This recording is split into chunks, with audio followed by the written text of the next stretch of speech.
Warahmatullahi wabarakatuh. Sahabat-sahabat Kak Rai yang dikasihi sekalian, selamat menikmati tengah hari. Alhamdulillah, syukur pada Allah SWT beri kita dapat hidup, kesihatan yang baik. Alhamdulillah. Ustazah harap, Kak Rai harap semua kawan-kawan Kak Rai dalam keadaan yang ceria, dalam keadaan gembira, dalam keadaan yang sangat bahagia semua sekali. Baik, topik untuk tengah hari ini ialah topik biasa, iaitu respon terhadap kemarahan. Jadi respon terhadap kemarahan ni dia ada dua. Pertama, kita yang marah ataupun kita dimarahi oleh orang lain. Jadi pada tengah hari yang berbahagia ni, Kak Rai nak berkongsi yang pertama tu, kita nak marah ke orang. Apa respon bila kita nak marah ke orang? Marah ni adalah perasaan normal, biasa manusia marah. Kalau tak marah tu bukan manusia lah. Sebab we are human, kita ni manusia, kita ni ada perasaan marah. Tapi marah ni boleh diterima umum, tapi kena kawal. Sebab marah ni dia sejenis emosi semula jadi, tetapi biasanya bersifat negatif. Jadi sebab itulah emosi semula jadi tapi dia bersifat negatif. Sebab itulah Nabi sentiasa berpesan supaya kita jangan marah. Sebab kemarahan ni boleh menimbulkan efek yang negatif kepada diri kita dan orang lain. Ya, Nabi kata Bismillahirrahmanirrahim, anna rajulan qala lin nabiy sallallahu alaihi wasallam usini qala la taghdab faraddadu miraran qala la taghdab. Seorang lelaki dia pergi jumpa Nabi Muhammad sallallahu alaihi wasallam. Dia kata, wahai Rasulullah, berilah wasiat kepadaku. Nabi pun tengok orang tu, Nabi kata la taghdab. Kemudian dia tanya lagi, wahai Rasulullah, wasiatkan padaku. Aku tanya berulang kali, maka Nabi jawab la taghdab, jangan marah. Jadi di situ kita lihatlah, walaupun marah itu emosi semula jadi manusia, tapi dia memberi efek negatif kepada diri kita dan juga kepada orang lain. Sebab kemarahan ini dia boleh kalau tidak dikawal boleh menyebabkan berlaku kecederaan fizikal dan juga emosi.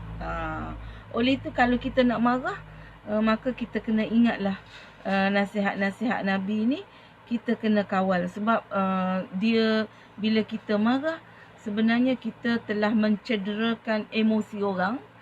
Tapi sebenarnya lebih kepada kita lagi sakit hati kalau kita marah ke orang.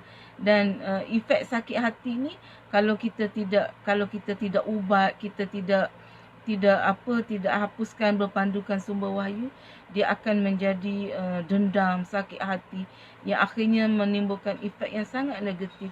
Kalau dari sudut fizikal pun, orang yang marah ni boleh menyebabkan sakit jantung, darah tinggi, bahkan boleh menyebabkan kanser. Sebab kanser ni, sebab antara salah satu faktornya ialah perasaan marah kita, perasaan dendam kita yang kita tidak kawal. Benda-benda negatif ni dia boleh menyebabkan ion-ion negatif dalam tubuh kita ini dia jadi radikal bebas yang tidak terkawal. Bahaya tau. Sebab tu Nabi larang kita marah. Baik. Kan, jadi macam mana kaedah Nabi bila kita nak marah? Bila kita nak marah, macam mana kita nak ubat? Sebab memang benar. Marah ni menyebabkan kita rasa kita tak sayang dan orang tak sayang kita. Jadi sebenarnya itu tidak baik untuk tubuh manusia. Jadi ada kaedah Nabi bagaimana kita nak menghilangkan kemarahan, terutamanya kemarahan yang dipendam, yang tidak dikawal, yang lama-lama, yang menyebabkan hati kita sakit hati. Kita sakit hati, sakitnya hati, maksudnya hati kita yang sakit. Jadi cara kaedah Nabi ialah khuzil af, memaafkan. Kita kena ingat orang manusia ni tidak sempurna. Kadang kita marah suami kita ataupun isteri marah suami marah isteri bertahun-tahun, marah kat mak ayah sebab tak adil, marah kat mertua tak adil. Oh, ini sangat bahaya. Jadi kita kena ingat khuzil af, memaafkan. Memaafkan itu akan dapat menjadikan kita lebih baik, the better person. Marah itu sebenarnya adalah sifat ihsan yang sangat dituntut oleh Allah SWT. Baik bila kita maaf, cara kita memaafkan macam mana? Macam manakah cara kita nak maafkan orang sebenarnya? Dan cara kita nak maafkan orang sebenarnya ialah cara yang sangat hebat yang berpandukan pada jalan Nabi ialah kita berdoa. Berdoa supaya kita tak marah kepada orang tu, dan berdoa supaya orang itu mendapat kebaikan. Lagi kita marah, lagi banyak kita doa kepada orang tu. Kita marah kekurangan dia buat benda-benda yang menyakitkan hati kita. Kita doa supaya Allah beri petunjuk dan hidayah kepada dia, Allah beri kebaikan-kebaikan kepada dia.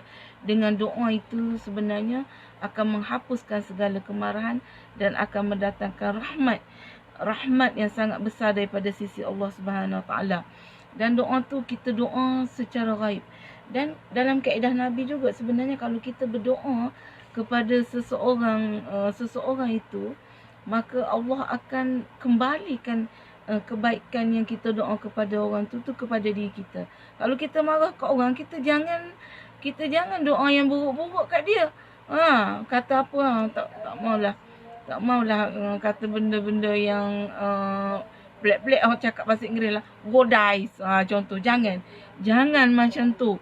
Kalau kita marah kat orang, lagi kita marah mungkin kerana sebab perbuatan buruk yang kita tidak sukai, kita mohon kepada Allah supaya Allah bagi dia petunjuk, Allah bagi hidayah kepada dia.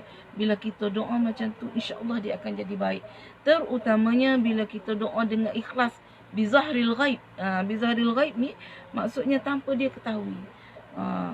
Jadi sabda Rasulullah sallallahu alaihi wasallam, du'aul mar'ul muslim mustajabun li akhi bizahril ghaib inda ra'si malik muwakkal bihi kullama da'a li akhi bi khair qala al malik amin walaka mislu zalik. Dia kata doa seorang muslim terhadap orang saudara muslim yang lain yang tidak diketahui kita doa kat dia tu sangat mustajab.